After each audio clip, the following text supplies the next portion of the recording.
Well, I feel good. I go out and walk 2 miles a day and do a couple hundred push-ups and several hundred jumping jacks.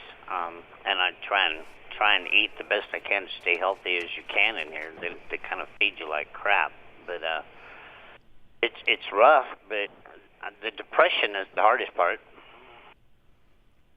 And the source of the depression, I would assume, centers around being in prison. Well, it's being in prison and being innocent.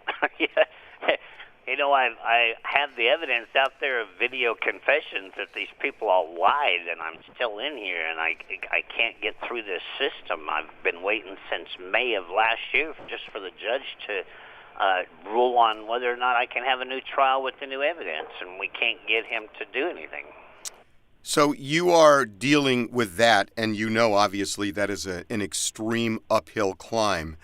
And at the same time, you've given them a do not resuscitate order. So it sounds like the reality is that you could die in prison. Well, I could die in here, and I could, there's been people in Oklahoma that spend 40 years in prison and get out and die in a car wreck the very next day. I just have the attitude that if God gives me the will to move on, do not bring me back to this world. Is the case with you that this cancer has spread, and if that happens, that this is getting toward the end, would you forgive Carol Baskin for whatever you say she did to you?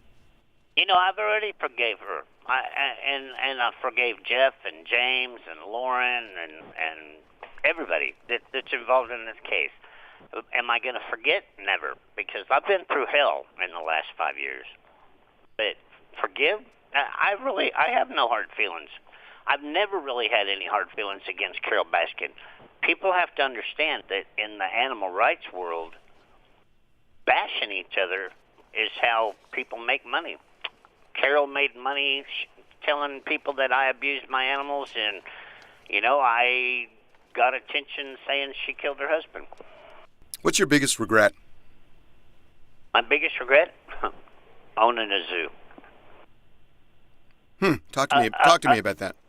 Other than owning a zoo, it's meeting Jeff Lowe. Carol Baskin was not a threat to me because I fought her in court. Jeff Lowe is just a corrupt bastard. Do you regret having done Tiger King? Well, first of all, I didn't do Tiger King. Did Tiger King ruin my life? Absolutely. I was filming just a little tiger show in 2016 and 17.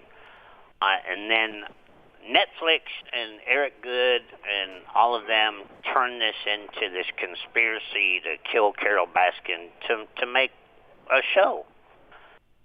Anything you saw me in was real filming that I filmed at the zoo.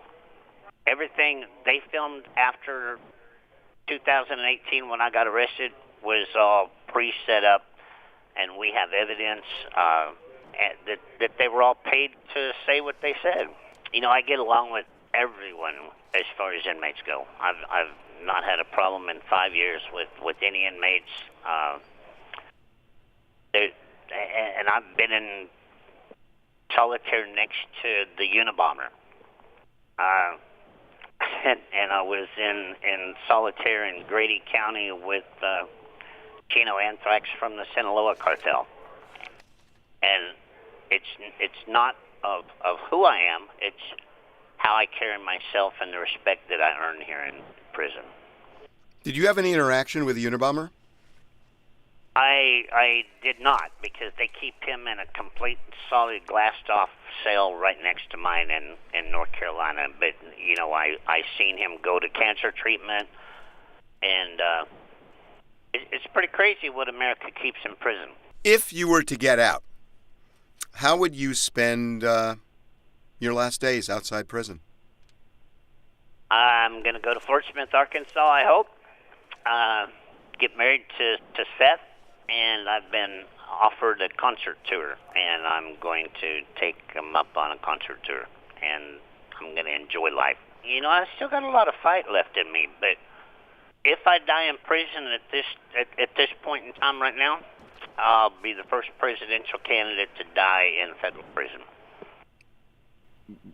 Presidential candidate. What do you mean?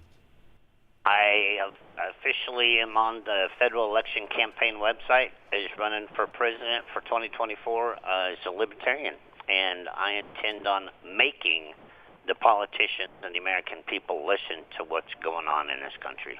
People may think that this is a joke for me being sick and me running for office from here, but it's not. I have some extremely major influencers that are my endorsers and online news tabloids and everything else that's backing me for this. So please get on joeexotic2024.com and look around, because I'm taking this serious. If I can, I'm gonna do my best to be a voice for the poor people of this country for a change.